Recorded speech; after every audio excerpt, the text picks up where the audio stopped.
By 1900, nearly 4 million women are working in U.S. cities. In just 40 years, that figure has more than quadrupled. Urban factories are pounding out 75% of all consumer products in the U.S. Places like this, modern steel frame buildings equipped with all the latest technology. Otis electric elevators, Bell telephones, Singer sewing machines.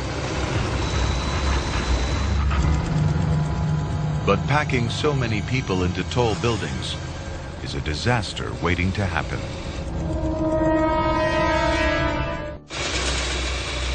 The United States is hurtling into the modern age, symbolized by megacities rising up all across the continent. By 1909, Americans are spending nearly $23 billion a year on ready-made clothes. This factory is producing 12,000 garments a week, known as shirtwaists. They're the latest fashion for the working woman.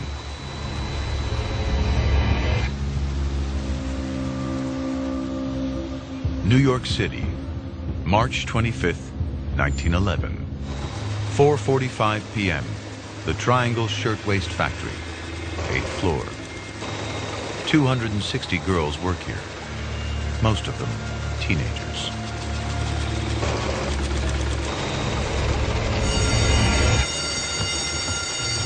Someone, we don't know who, tosses a match or maybe a cigarette into the scrap bin.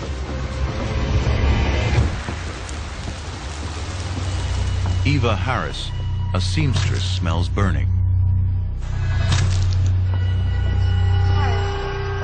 There's a fire, Mr. Bernstein. Production manager Samuel Bernstein grabs one of the 3 fire pails. But the fire is already spreading. There's a mad dash for the exit, but it is too narrow. Only one at a time can pass through. It's been designed that way so their bags can be checked for stolen fabric. There's a fire hose, but it's not working. No water! The only way to warn the floors above is through the switchboard 2 floors up on the 10th floor.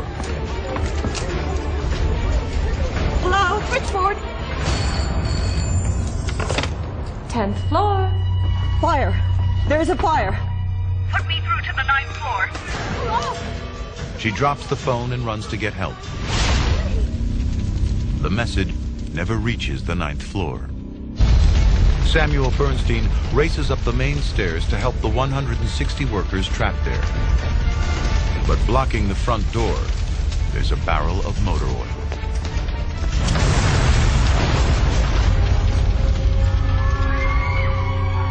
On the 9th floor, flames are already shooting through the walls and windows.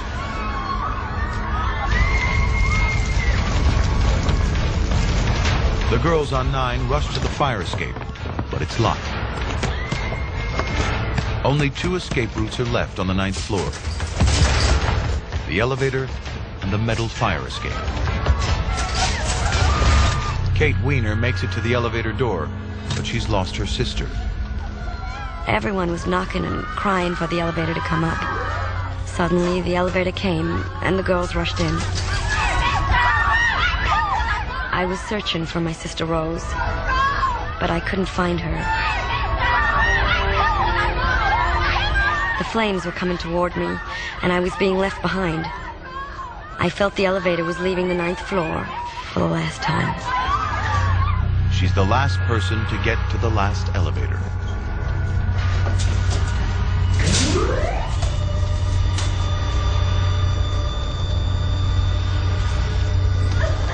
More than 100 girls are left behind to die.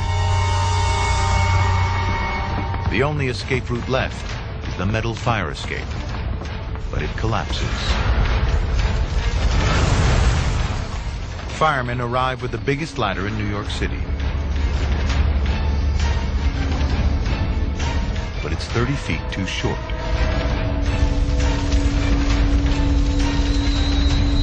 "4:58 p.m. The girls trapped on the 9th floor are out of options.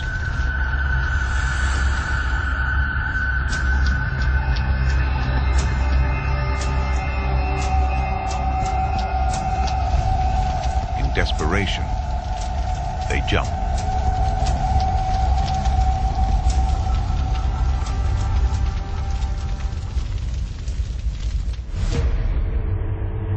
5:15 p.m.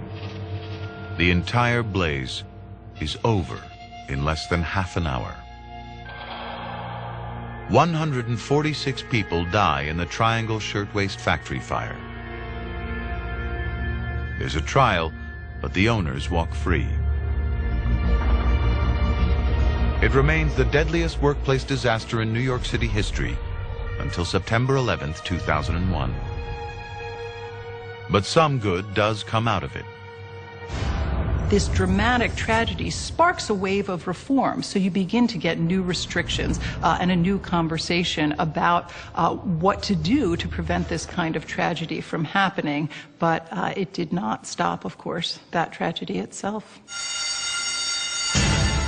Unions forced management to take responsibility for the lives of their workers. The Life Safety Code, now used in all 50 states, is a direct result of this fire. It's why doors now open outwards in public buildings. Why automatic sprinkler systems or multiple exits are now the law.